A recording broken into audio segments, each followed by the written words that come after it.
Hello, everyone, and welcome back to another episode of Acupuncture is My Life. Now, in this episode, I'd like to discuss 4 key types of foods to avoid if you want to lose weight. And I say this because I myself make this recommendation to patients of mine that come into the Acupuncture is My Life clinic for weight loss treatment. And abdominal acupuncture is great. Oh my goodness, great. Along with other modalities such as cupping, therapy, and more. But I also, as an acupuncturist, have to make certain recommendations because early in my career, I noticed I would do abdominal acupuncture on patients to get them to lose weight, and they would feel better, only to find out that sometimes they would go out and eat certain types of foods that got them to where they were before they came into the Acupuncture is My Life clinic in New York City. And that's what taught me that I needed to make certain recommendations in a sense of foods that they should look to avoid if they wanted to lose weight, because you can't get acupuncture and increase your bowel movement but then go out and feel, oh, I feel great, and that means you can eat certain types of foods and it's all good. It doesn't work like that. It doesn't work like that at all. You know, just like with anything else, it's the same with exercise. You have individuals that'll exercise and then feel they can go out and eat junk food. And if they feel they went over the limit, they'll just work a little harder the next day in the gym.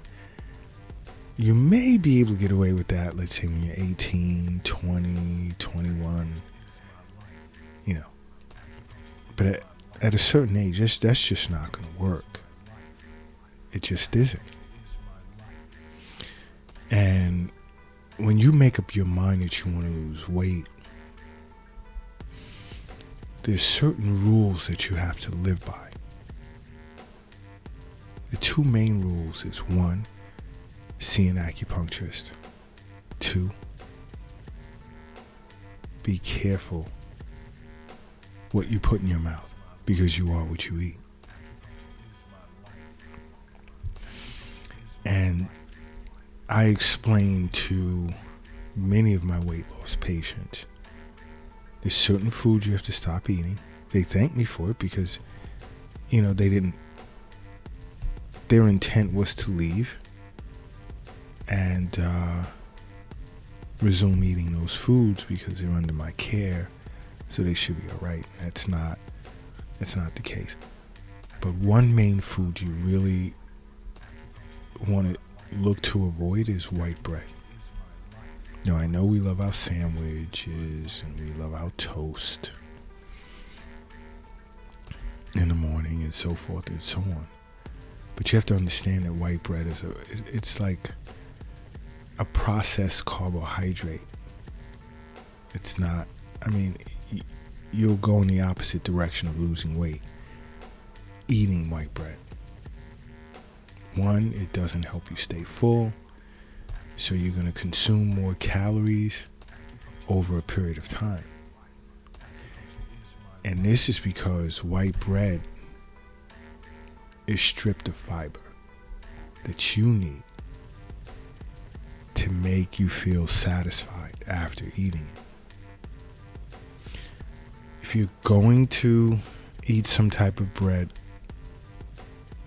try organic whole grain bread, because that'll work better at preventing weight gain But if you can take bread out of your diet, bagels, whatever, do it. Even if you can not even go after wheat bread or whole grain bread, just take bread out of your diet. That's awesome.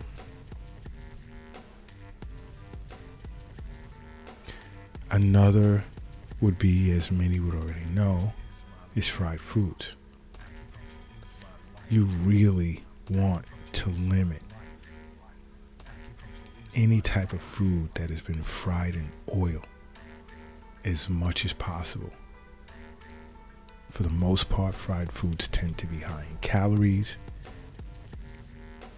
And if you're consuming more calories than you're actually burning, boom, some of that equation equals weight gain.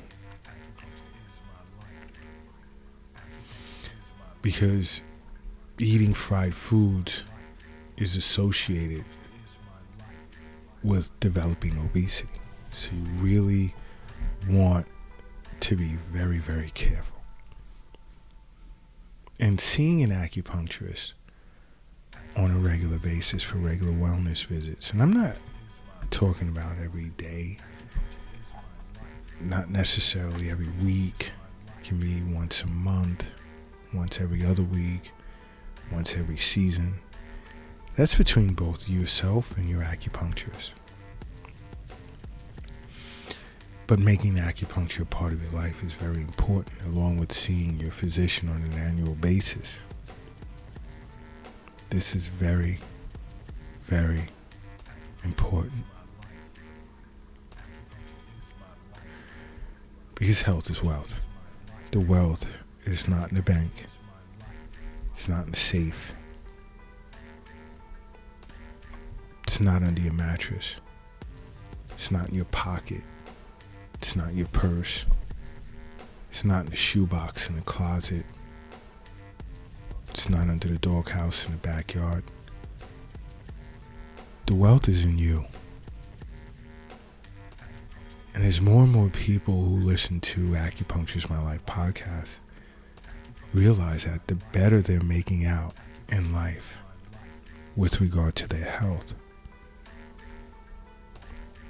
Because once you strip yourself the burden of poor health, oh my gosh, your mental, spiritual, everything about you changes for the better. But guess what? I know this is going to be a surprise to many, but you really want to look to avoid sugar substitutes. One, they have no calories whatsoever, which I know that's what you're looking at. But guess what? They still tend to cause a spike in your blood sugar levels, which ultimately affects your ability to lose weight. And studies have shown that sugar substitutes actually encourage weight gain due to their effect on insulin sensitivity. And many individuals are unaware of this. Many individuals are unaware of that. So when they see these sugar substitute packets, they're putting it in their coffee, they're putting it in their tea or whatever. Oh man. And they're smiling. Oh my gosh, I'm doing good. No, you're not. You want to avoid low fiber foods. And some individuals think because they're eating rice cakes or potato crisps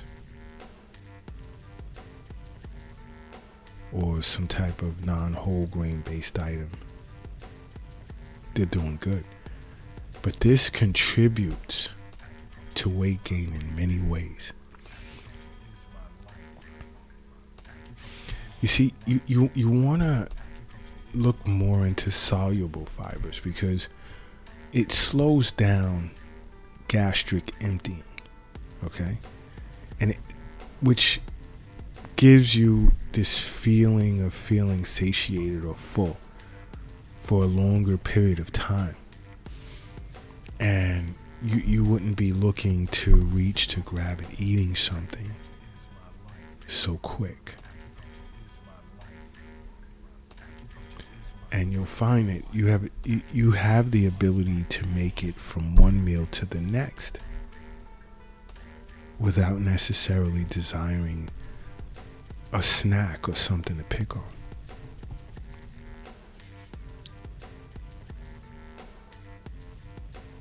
And that's important.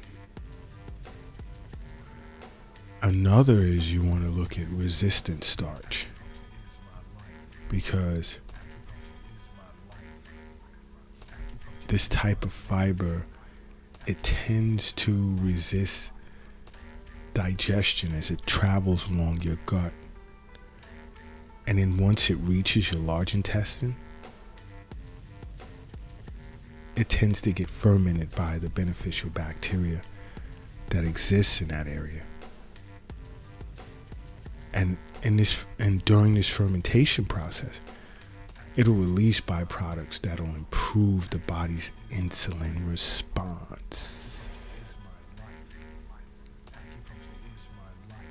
which ultimately reduces that fat that tends to be stored in your waistline. Keep that in mind, okay? And I have these types of talks with my patients because I know many individuals, in attempting to get as healthy as possible and lose weight, especially in light of what we're faced with these days, many are seeking the right advice, and some along with acupuncture. But the best thing that you can do is avoid certain types of foods and see and sit with an acupuncturist. This is extremely important. It's very important. It's important that you make acupuncture a part of your life, because acupuncture is my life. What's yours?